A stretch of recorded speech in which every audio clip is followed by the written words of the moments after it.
Video کو like کر کے آگے شیئر ضرور کر دینا۔ جس آیہ کریمہ میں اللہ تبارک و تعالی نے اہل بیت اطہار کو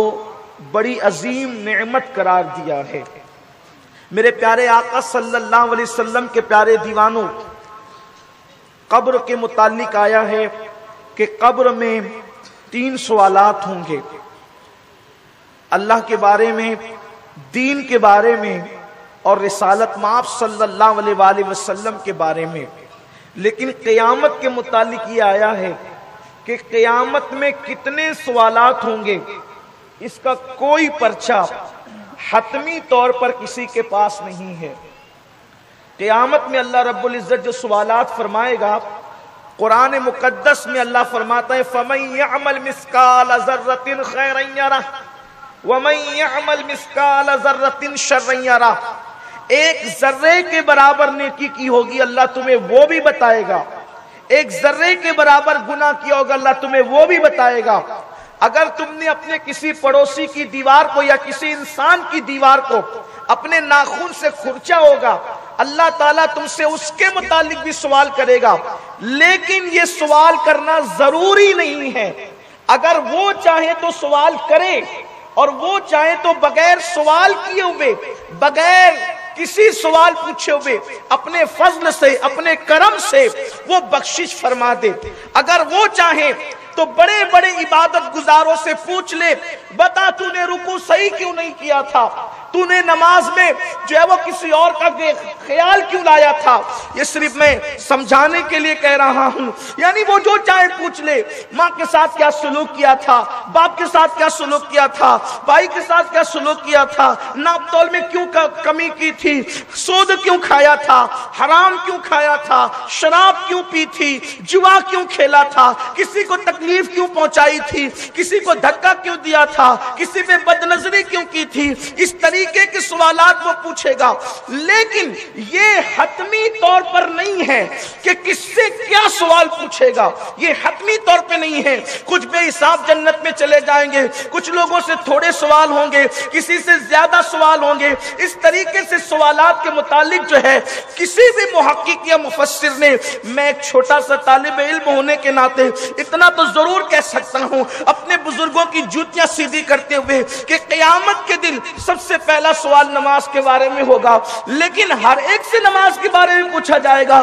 یہ بھی ضروری نہیں ہے۔ کچھ ایسے بھی ہوں گے جن کو اللہ تعالیٰ نماز کے بارے میں بھی نہیں پوچھے گا، اللہ رب العزت کو بے حساب اس کو جنت عطا فرما دے گا۔ کوئی ایسا بندہ ہوگا 400 سال عبادت کر کے آیا ہوگا، اللہ فرمائے گا پھر بھی تو جہنم میں جا، عاملۃ ناصبۃ تصلی نارا حامیہ۔ میرے آقا صلی اللہ علیہ وسلم کے دیوانوں، اللہ فرمائے گا، اللہ فرماتا ہے عمل کر کے آئیں گے، محنت کر کے آئیں گے، پھر بھی جہنم میں جائیں گے۔ جو لوگ بہت بڑے عزت دار بنے ہوئے، اللہ فرمائے گا ذُق انک انت العزیز الکریم، یہ عذاب چکھ، تو بہت عزت دار بنتا رکھتا، لوگوں کے درمیان جو ہے بہت زیادہ عزت والا بنتا تھا، میرے پیارے آقا صلی اللہ علیہ وسلم کے پیارے دیوانوں۔ لیکن قرآن مقدس میں میرا اللہ ارشاد فرماتا ہے، اللہ اکبر، ایک سوال کے متعلق اب کہا جا رہا ہے، یعنی اللہ رب العزت انشاءاللہ یہ تمہید ہے اور اس کی تفصیل قرآنی آیات کی روشنی میں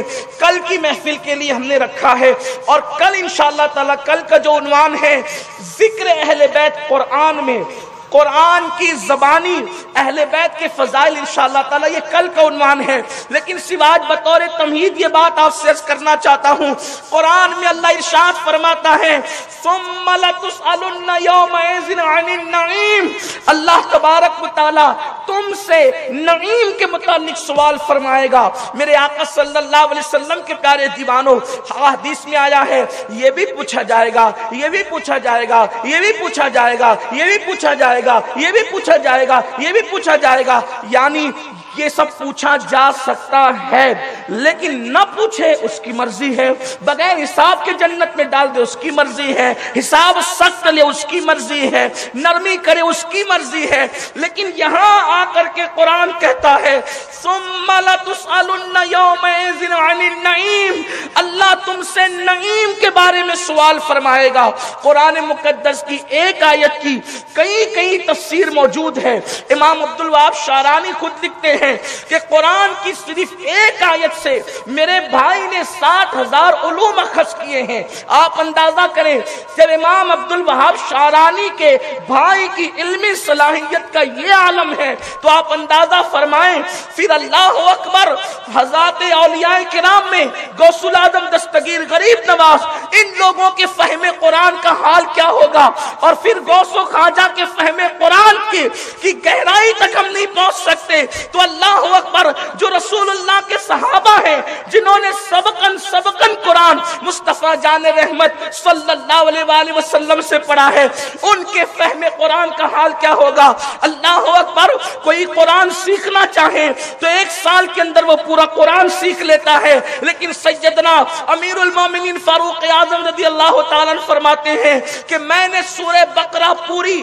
12 سال میں مصطفیٰ جان رحمت سے پڑھی ہے، صرف ایک سورہ بقرہ 12 سال تک پڑھی ہے، تو اللہ کے رسول نے 12 سال میں کتنے اسرار قرآن کے عمر ابن خطاب کو پڑھائے ہوں گے اور انہوں نے کتنا پڑھا ہوگا۔ لیکن اللہ جب صحابہ کے فہم قرآن کا یہ حال ہے تو وہ لوگ جنہیں حبر الامہ رئیس المفسرین سید المفسرین حضرت سیدنا عبداللہ ابن عباس کہتے ہیں، ابن مسعود کہتے ہیں، ابن عمر کہتے ہیں، یہ وہ لوگ ہیں، ان لوگوں کے پاس فہم قرآن کتنا ہوگا۔ اور جب ابن عباس ابن مسعود اور ابن عمر کا فہم قرآن یہ ہے تو وہ ابن عباس جو مولا مشکل کشا